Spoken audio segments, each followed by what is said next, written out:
Pernahkah kamu merasa dikendalikan tanpa sadar? Pernahkah kamu bekerja dengan seseorang yang seolah-olah punya kendali penuh atas emosimu, opinimu, bahkan keputusanmu, padahal kamu pikir kamu masih punya kendali? Nah, kalau kamu pernah mengalami itu, mungkin kamu sedang jadi sasaran dari sebuah teknik manipulasi psikologis.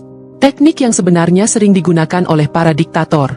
Tapi sayangnya, teknik yang sama juga bisa dipakai oleh atasanmu, atau siapapun yang punya sedikit kekuasaan dan niat untuk mengontrol orang lain. Kita cenderung menganggap manipulasi itu sebagai sesuatu yang besar dan dramatis. Padahal kenyataannya, manipulasi itu halus, diam-diam, pelan-pelan. Dan justru karena itulah ia bisa bekerja dengan sangat efektif.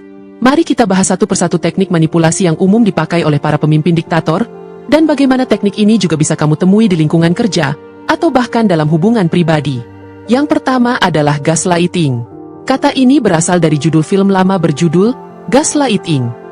Teknik ini dilakukan dengan membuat seseorang meragukan realitas yang ia alami sendiri. Bayangkan kamu melihat atasanmu melakukan kesalahan yang jelas. Tapi ketika kamu menunjukkannya, dia malah berkata, "Kamu salah. Aku nggak pernah ngelakuin itu.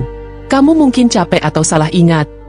Lama-lama kamu mulai bertanya pada diri sendiri, apa iya aku yang salah? Apa aku yang terlalu sensitif?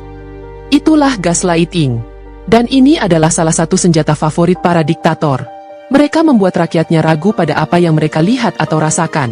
Bahkan ketika sesuatu sangat jelas, mereka akan mengatakan yang sebaliknya, dan menyebut itu sebagai fitnah, hoax, atau propaganda. Dan begitu rakyat mulai meragukan persepsi mereka sendiri, maka mereka akan lebih mudah percaya pada apapun yang dikatakan oleh sang pemimpin. Teknik kedua adalah menciptakan musuh bersama. Ini sangat klasik. Diktator selalu butuh musuh. Bisa dari luar, seperti negara asing, atau dari dalam, seperti kelompok minoritas, media, atau provokator. Dengan menciptakan sosok musuh, maka rakyat digiring untuk bersatu dan tunduk pada pemimpin yang katanya melindungi mereka. Musuh ini mungkin nyata, tapi seringkali dibesar-besarkan atau bahkan sepenuhnya fiktif. Dalam dunia kerja, ini bisa muncul ketika atasanmu menyalahkan divisi lain terus-menerus. Ia menciptakan kesan bahwa kita adalah korban dari mereka. Divisi lain dianggap penghambat, manajer lain dianggap tidak mendukung, dan sebagainya. Dengan menciptakan musuh bersama, atasan membangun loyalitas dengan cara yang manipulatif. Lalu ada teknik yang disebut love bombing. Teknik ini sering dipakai oleh sekte atau kelompok tradisional lainnya, tapi juga dipakai oleh diktator maupun pemimpin otoriter.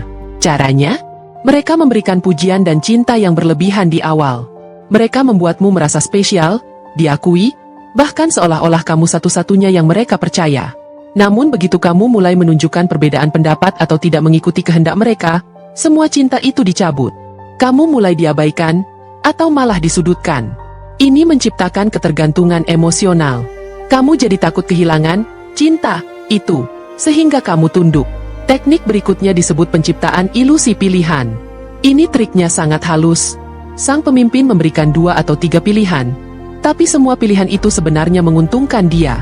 Kamu seolah-olah diberi kebebasan, padahal semua jalan tetap mengarah ke tujuannya. Diktator melakukannya dalam bentuk referendum palsu, atau pemilu dengan calon tunggal. Dalam kerja sehari-hari, atasanmu bisa berkata, "Kamu mau lembur hari Sabtu atau Minggu?" Bukan kalimat, "Apakah kamu mau lembur?" Kamu diberi pilihan yang terlihat bebas, padahal kamu tetap tidak bisa menolak. Lanjut ke teknik kelima, mengontrol narasi.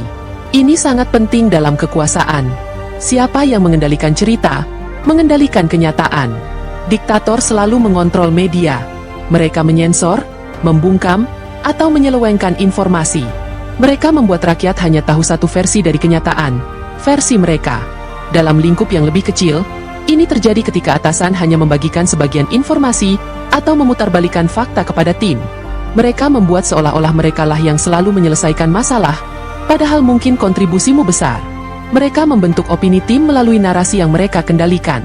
Teknik keenam adalah kultus individu, atau dalam bahasa Inggrisnya disebut cult of personality. Dalam teknik ini, sang pemimpin membangun citra dirinya sebagai sosok luar biasa. Bukan cuma pintar, tapi juga suci, heroik, atau bahkan dianggap penyelamat. Mereka menyebarkan gambar, kutipan, atau kisah heroik yang berlebihan. Masyarakat diajak menyembah figur, bukan ide. Dalam dunia kerja, Ini bisa terlihat ketika atasanmu selalu memastikan semua keberhasilan dikaitkan dengan dirinya. Bukan tim, bukan proses, tapi dirinya. Kamu bisa lihat ini ketika seseorang terus menonjolkan ego dan membuat orang lain takut mempertanyakan kebijakannya. Teknik ketujuh adalah mengelola rasa takut. Ini sangat ampuh. Diktator memelihara ketakutan terhadap hukuman, terhadap pengkhianat, terhadap chaos. Rakyat diajari bahwa tanpa dirinya, negeri akan kacau. Jadi meski tidak suka, rakyat tetap diam karena takut. Di lingkungan kerja, ini bisa berupa ancaman tidak langsung. Seperti, orang yang gak loyal biasanya susah naik jabatan. Atau, saya butuh orang yang bisa kerja sampai malam tanpa banyak tanya. Kata-kata yang membuatmu takut kehilangan pekerjaan, takut tidak disukai, takut dianggap tidak kooperatif.